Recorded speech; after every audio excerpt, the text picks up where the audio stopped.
தேர்தல் களம் ஒரு பக்கம் வருமானாலும் ஸ்டெர்லைட் சந்தடி சாக்கிலே உள்ளே நுழைய முற்படுவதா அதை எதிர்த்து தூத்துக்குடியிலே மக்களை திரட்டி பொதுக்கூட்டம், ஆர்ப்பாட்டம், வேறு என்ன விதமான அறப்போராட்டம் என்பதை எல்லோரையும் கலந்து இந்த உணர்வு கொண்ட மற்ற கட்சிகள் யாரெல்லாம் கலந்து கொள்கிறார்களோ, அமைப்புகள் கலந்து கொள்கின்றனவோ, அவர்களை எல்லாம் ஒரு சேர திரட்டி மீண்டும் களத்திலே வந்து வைகோ நிற்பார் என்பதை ஸ்டெர்லைட் அதிகார வர்க்கத்துக்கும் அந்த தலைமை பீடத்துக்கும் எச்சரிக்கையாக தெரிவித்துக் கொள்கிறேன். ஆட்சியை நடத்தி கொண்டிருக்கின்ற திராவிட முன்னேற்ற கழகம், அதன் தலைமையிலான மதச்சார்பற்ற முற்போக்கு கூட்டணி மகத்தான வெற்றி பெறும். நான் தொடக்கத்திலிருந்து சொல்லி வருகிறேன், திராவிட முன்னேற்ற கழகம் தனிப்பெரும்பான்மை பெறும். எனவே கூட்டணி ஆட்சி என்ற பேச்சுக்கு அதிலே இடமே இருக்காது என்பதை கடந்த 3 மாத காலமாக சொல்லி வருவதை மீண்டும் அதனை உங்களுடைய சந்திப்பிலும் அதை நான் வலியுறுத்த விரும்புகிறேன். இந்த அணிக்கு தலைமை தாங்கும் திமுக கழகத்தினுடைய தலைவர், இந்நாள் முதலமைச்சர் மாண்புமிகு அன்பு சகோதரர் தளபதி ஸ்டாலின் அவர்கள் திராவிட மாடல் ஆட்சியை மற்ற மாநிலங்களுக்கெல்லாம் முன்மாதிரியாக நிர்வகிக்கப்பட்ட ஆட்சியை 26க்கு பின்னரும் தொடர்வார் என்று பரிபூர்ணமாக நான் நம்புகிறேன். ஏற்கனவே கூட்டணி வலுவாகவே தான் இருந்தது. தேசிய முற்போக்கு திராவிடர் கழகம் வந்து சேர்ந்திருப்பது ஒரு அடிஷனல் ஸ்ட்ரெங்த். கூட்டணி இன்னும் பலமாகி இருக்கிறது. நேத்தே வந்துட்டாரு. அவர் தான் முதலமைச்சரை பார்த்திருக்காரு. அவரும் அவர் மகனும் போய் பார்த்திருக்காங்க. இந்த ஆட்சி திரும்பவும் வரணும்னு அவரே வாழ்த்திருக்காரு. அப்ப வந்துட்டாருன்னு அர்த்தம்.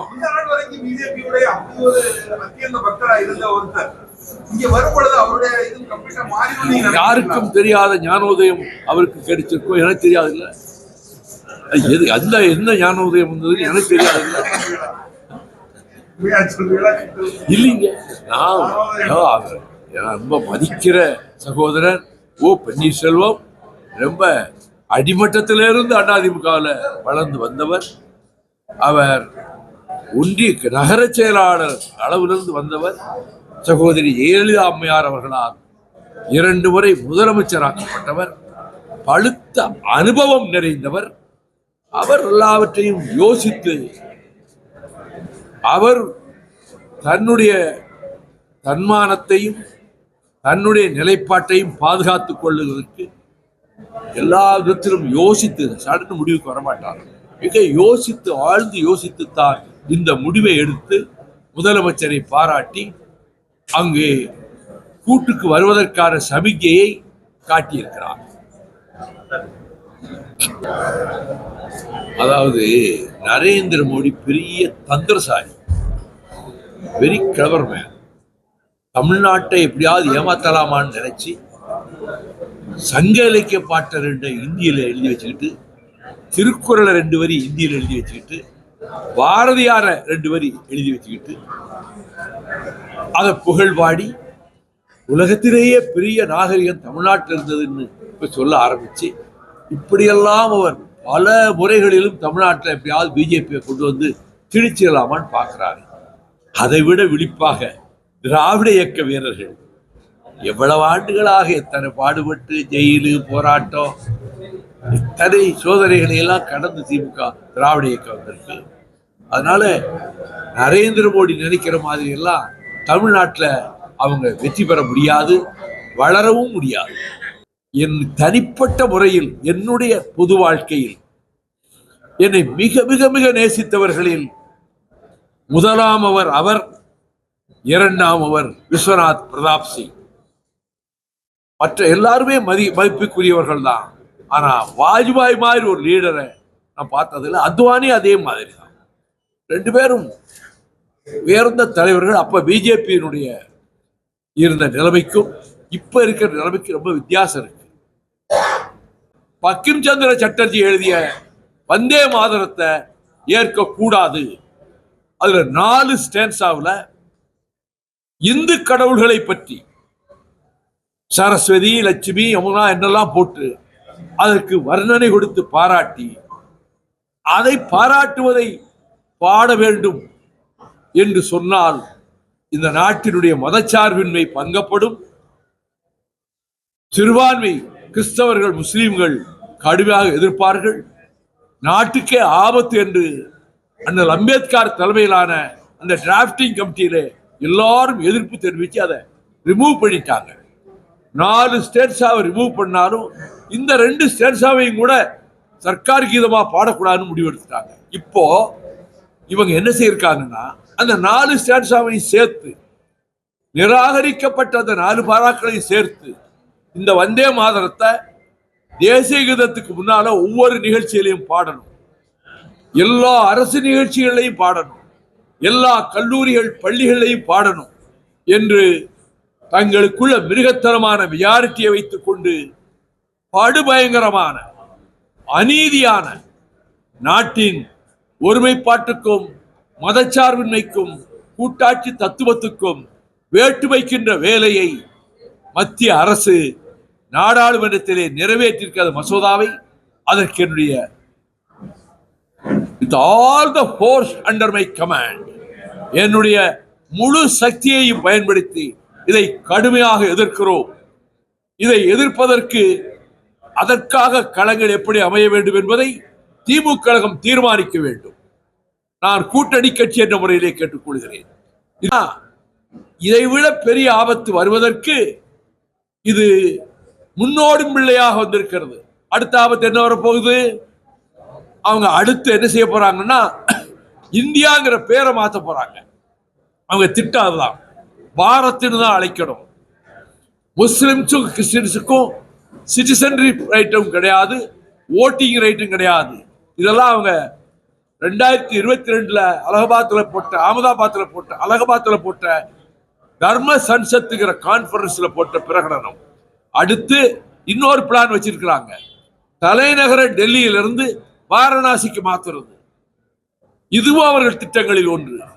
இப்ப தேசிய மொழிகள் 22 மொழிகள் அங்கீகரிக்கப்பட்டிருக்கல, தேசிய மொழிகள் அல்ல, 8வது பட்டியலிலே இருக்கிற மொழிகள். அதுல இந்தி சமஸ்கிருதம் மட்டும்தான் இருக்கணும்னு அதையும் திருத்த போறாங்க. இவையெல்லாம் வருங்காலத்திலே நம் தலைக்கு மேல் தொங்குகிற கத்திகளாக அபாய அறிவிப்புகளாக இருக்கின்றன. அதற்கு முன்னோட்டமாக இப்ப வந்தே மாதரத்தை கொண்டு வந்து சேர்த்திருக்கிறார்கள். எனவே நாட்டின் ஒருமைப்பாட்டில் நம்பிக்கை உடையவர்கள், அனைத்து மதங்களையும் மதிப்பவர்கள் முழுமூச்சாக இதை எதிர்க்க வேண்டும். இதற்கு எதிர்ப்பதற்கு ஒவ்வொரு மாநிலமும் அதற்குரிய வேலைகளை செய்ய வேண்டும் என்பதை நான் நம்முடைய செய்தியாளர்கள் மூலமாக என் கருத்தாக நான் பதிவு செய்கிறேன்.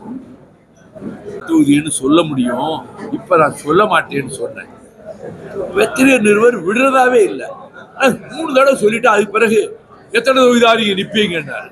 234 தொகுதி. அவனே சிரிச்சுட்டார். 234 தொகுதியில திமுக கூட்டணி நிக்க போகுது. கூட்டணி நான் ஒரு அங்கம் தானே, அதனால சொன்னேன். அதெல்லாம் ஒரு காரியம் கூடியதா, நான் நிக்க முடியுமா?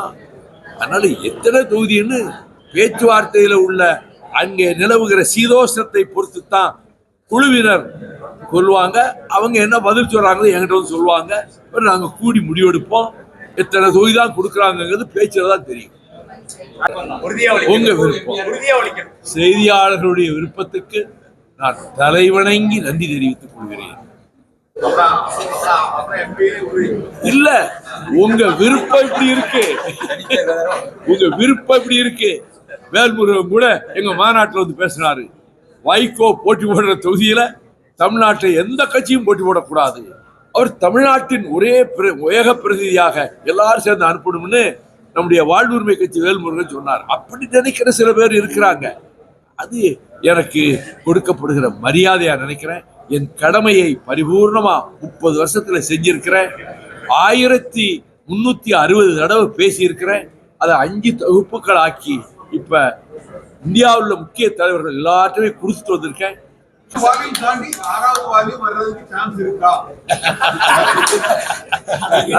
அதாவது திருநெல்வேலி பிரஸ்காரங்க பெரிய கட்சிக்காரங்க, அது சுதாகர் பயங்கரமான கொக்கிய போட்டா எங்க பதில வாங்கலான்னு பார்க்காரு. நான் கழுவுற மீன்ல நழுவுறான். அதை காலம்தான் தீர்மானிக்க வேண்டும். என் கையில் இல்லை. அதை தீர்மானிக்க வேண்டியவர் இந்த கூட்டணிக்கு தலைமை தாங்குகிறவர்.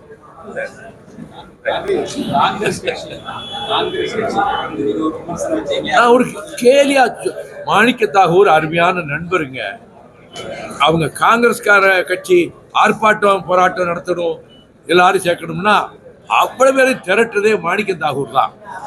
அவர் ராகுல் காந்திக்கு ரொம்ப நெருக்கமான நண்பர், அருமையா வேலை செய்யறாரு. நான் அவர் தொடர்ந்து டிஎம்கே விமர்சனம் மாதிரி அடிப்போம் வைப்போம்னு சொன்னப்ப, இது என்னடா ராமநாதத்துக்காரங்க அவங்க ஏரியா மண்ணு பாசனையில மாணிக்கத்தாகூர் இப்படி பேசுறாரு நினைச்சு நான் சொன்னேன், சூரத் காங்கிரஸ்லயே நாற்காலிகள் வரது கதச்சட்டைகள்லாம் கிழிவிட்டு இருக்குன்னு சொன்னேன். அதை நான் திரும்ப வற்புறுத்தல. அவர்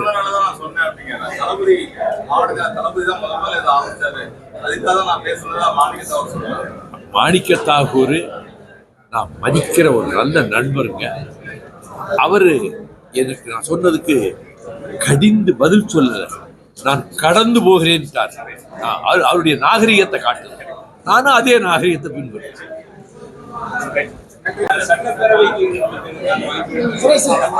எல்லாம் பேச்சுவார்த்தைக்கு பிறகு